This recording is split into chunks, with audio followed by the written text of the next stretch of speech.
Soma's baking and cooking এ আপনাদের সবাইকে স্বাগত জানিয়ে একটা নতুন ভিডিও শুরু করছি।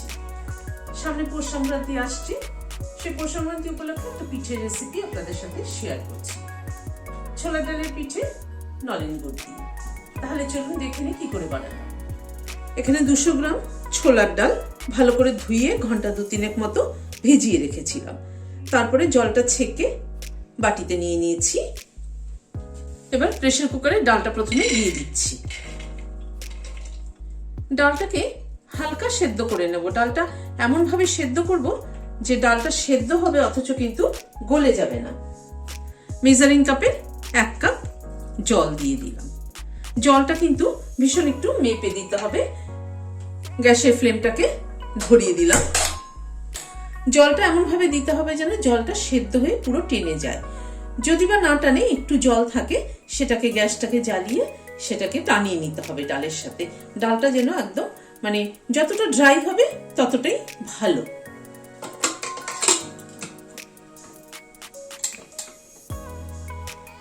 প্রেসারটা লাগিয়ে দিলাম। একটু শোষো সিটি পুরো পড়বে না, একটু শোষো আওয়াজ করলে বন্ধ করে দেবো।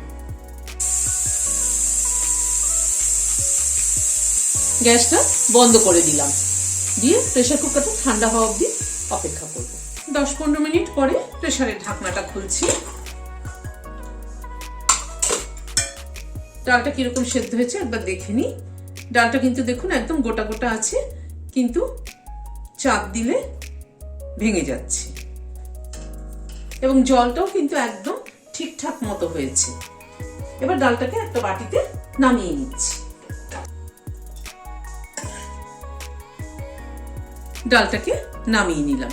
এবার ডালটাকে ঠান্ডা করে নিয়ে মিক্সিতে একটুখানি চালিয়ে নেব। ডালটা ঠান্ডা হওয়ার পরে এটা একটা গ্রাইন্ডিং জারে দিয়ে দিচ্ছি। এবার এটাতে কিন্তু আমি কোনো জল ইউজ করব না, এটাকে এরকম শুকনোই পেস্ট করে নেব। গ্যাসে একটা কড়াই বসিয়েছি, বাট গ্যাসটা কিন্তু এখনো ধরাইনি। এই ডালটা পেস্ট করে নিয়েছি, ডালটা দিয়ে দিচ্ছি। ডালটা কিন্তু পেস্ট করার সময় কিছু কিছু দানা রয়ে গিয়েছিল, পুরো ভালো পেস্ট হয়নি। তারপরে আমি ওটাকে থালায় ঢেলে নিয়ে স্ম্যাশার দিয়ে স্ম্যাশ করে নিয়েছি। কারণ একদম শুকনো তো, জল নেই তো, একটু পেস্ট হতে হয়তো একটু সমস্যা হতে পারে। সেই ক্ষেত্রে থালায় নিয়ে একটা স্ম্যাশার দিয়ে স্ম্যাশ করে নিলেও চলবে। এখানে একটা মিডিয়াম সাইজ নারকেলের হাফ মালাটা কুড়িয়ে নিয়েছি। এখানে 1/2 লিটার দুধ ক্ষীর করে নিয়েছি, সেটা দিয়ে দিলাম। এখানে নলেন গুড় নিয়েছি 100 গ্রাম, সেটা দিয়ে দিলাম। আর এই চামচের, বড় টেবিল চামচে 2 চামচ চিনি দিচ্ছি। সবগুলোকে একসাথে একটু মেখে নিচ্ছি, তাহলে মেশাতে সুবিধা হবে। নলেন গুড়টাকে আমি গ্রেট করে দিয়েছি। আপনারা চাইলে এরকম টুকরো করেও দিতে পারেন, কিন্তু যেহেতু গ্রেট করে দিয়েছি এই জন্য যাতে মিশে যায় তাড়াতাড়ি ভালো মতো, মাখতে সুবিধা হবে আর কি। তাহলে এবার গ্যাসটা অন করে দিচ্ছি। এবার এটাকে নাড়াচাড়া করে পাক আসা অবধি অপেক্ষা করব।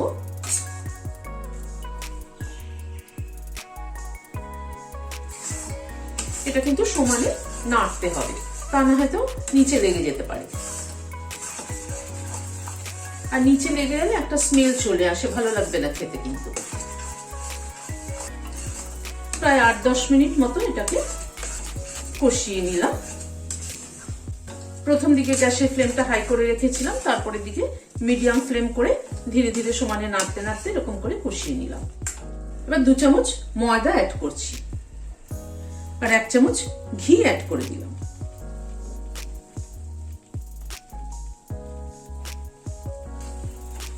ময়দা আর ঘিটা দিয়ে আবার একটু নাড়াচাড়া করে নেব।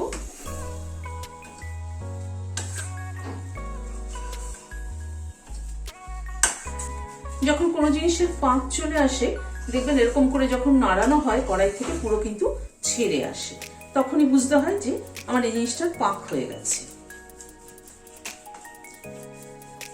ছোলার ডালের পিঠে পুরটা তৈরি হয়ে গেল। এবার এখানে 1/2 টেবিল চামচ মতো এলাচ গুঁড়ো অ্যাড করলাম। সরি, টেবিল চামচ না, টিস্পুন, মানে এখানে 5-6টা এলাচ গুঁড়ো করে নিয়েছি। এলাচ গুঁড়োটা একটু মিশিয়ে দিচ্ছি। এলাচ গুঁড়োটা মিশিয়ে দেওয়ার পরে গ্যাসটা বন্ধ করে দিয়ে এটাকে একটা প্লেটে ঢেলে দিচ্ছি। ঠান্ডা হওয়া অবধি অপেক্ষা করব। ডালের মন্ডটাকে প্লেটে ঢেলে দিলাম। ডালের পুরটা ঠান্ডা হতে হতে পিঠের রসটা তৈরি করে নিচ্ছি। এখানে খেজুর গুড় দিচ্ছি 150 গ্রাম। মেজারিং কাপে 3/4 কাপ জল অ্যাড করছি। এবার গ্যাসটা অন করে দিচ্ছি। গুড়টা মেল্ট হওয়া অবধি অপেক্ষা করব।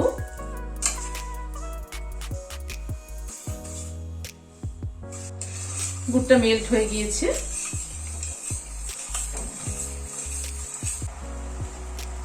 3-4 মিনিট মতো রসটাকে ফুটিয়ে নিলাম। এটা একটা পাতলা রস হবে, মানে জাস্ট একটা হাতে একটা চিপচিপে ভাব হবে। এবার আমি গ্যাসটা বন্ধ করে দিয়ে রসটাকে একটা বাটিতে ঢেলে নিচ্ছি। রসটাকে একটা বাটিতে ঢেলে দিচ্ছি। ডালের পুরটা ঠান্ডা হয়ে গিয়েছে। আমি হাতে একটু ঘি মাখিয়ে নিয়েছি।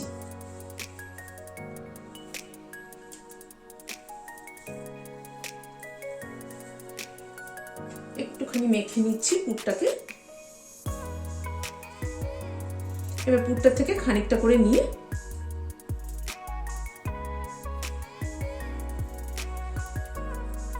একটা শেপ দিয়ে নিচ্ছি।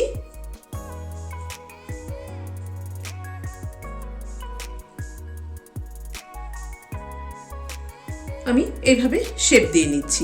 আপনারা আপনাদের নিজেদের পছন্দ অনুযায়ী যে কোনো শেপই দিয়ে নিতে পারেন।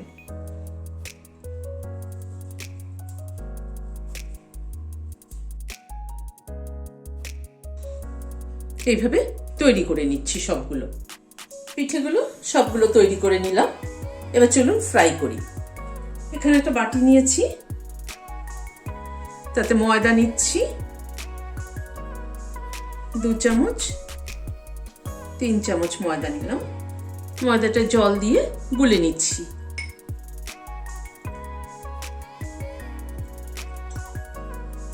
একটা ঘন ব্যাটার তৈরি করে নিলাম।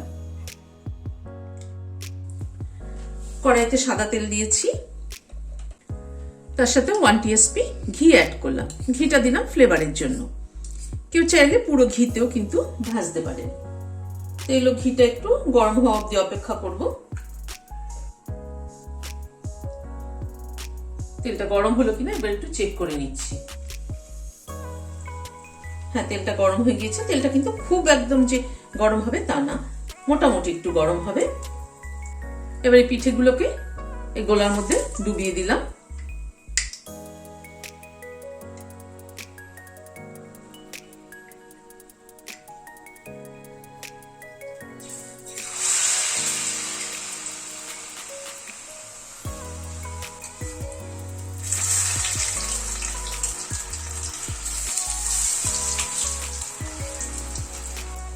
গ্যাসের ফ্লেমটাকে মিডিয়াম টু হাইতে করে পিঠেগুলো ভেজে নেব। উল্টে পাল্টে দুটো দিকই ভেজে নিলাম। এবার তুলে নিচ্ছি।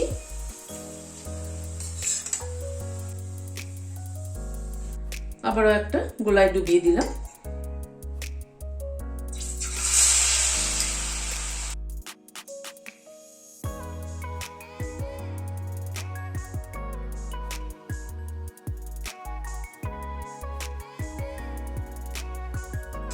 এবার তুলে নিচ্ছি।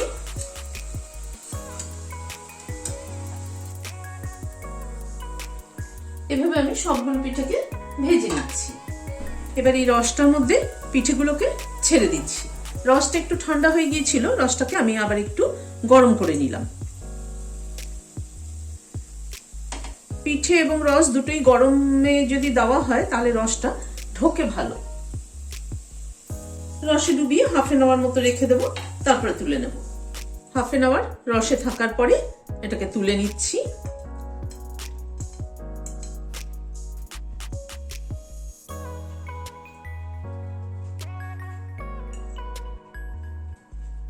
ওপর দিয়ে একটুখানি গুড়ের রস ছড়িয়ে দিচ্ছি। ডালটা সেদ্ধ করার সময় জলের পরিমাণটা কিন্তু একদম ঠিকঠাক হতে হবে। সামান্য একটু বেশি হলেও সেই জলটা টানিয়ে নেওয়া যায়, কিন্তু বেশি বেশি হয়ে গেলে কিন্তু জালে যদি মানে ময়েশ্চার বেশি ক্যাচ করে নেয় তাহলে কিন্তু পিঠেগুলো ভালো হবে না। আর পিঠেগুলো আমি রসে ফেলেছি, মানে খেজুর গুড়ের রসে ফেলেছি, বাট আপনারা চাইলে কিন্তু শুকনো পিঠেগুলো রাখতে পারেন, শুকনো খেতে পারেন, শুকনো খেতেও কিন্তু ভীষণ ভালো লাগে। তা আজকে আমার এই রেসিপিটি কেমন লাগলো আমাকে অবশ্যই কমেন্ট বক্সে জানাবেন। আর সামনে পৌষ সংক্রান্তি উপলক্ষে এই পিঠেটা বানিয়ে খেয়ে দেখবেন, কেমন লাগে আমাকে জানাবেন। যদি ভালো লাগে তাহলে লাইক শেয়ার করার অনুরোধ রইল। আর যারা এখনো আমার চ্যানেলটি সাবস্ক্রাইব করেননি প্লিজ সাবস্ক্রাইব করুন। পাশে যে বেলের সিম্বলটা আছে সেটা কিন্তু অবশ্যই প্রেস করবেন, যাতে আমার পরবর্তী ভিডিওর নোটিফিকেশন আপনাদের কাছে পৌঁছে যায়। আজ তাহলে এখানে শেষ করছি। নমস্কার।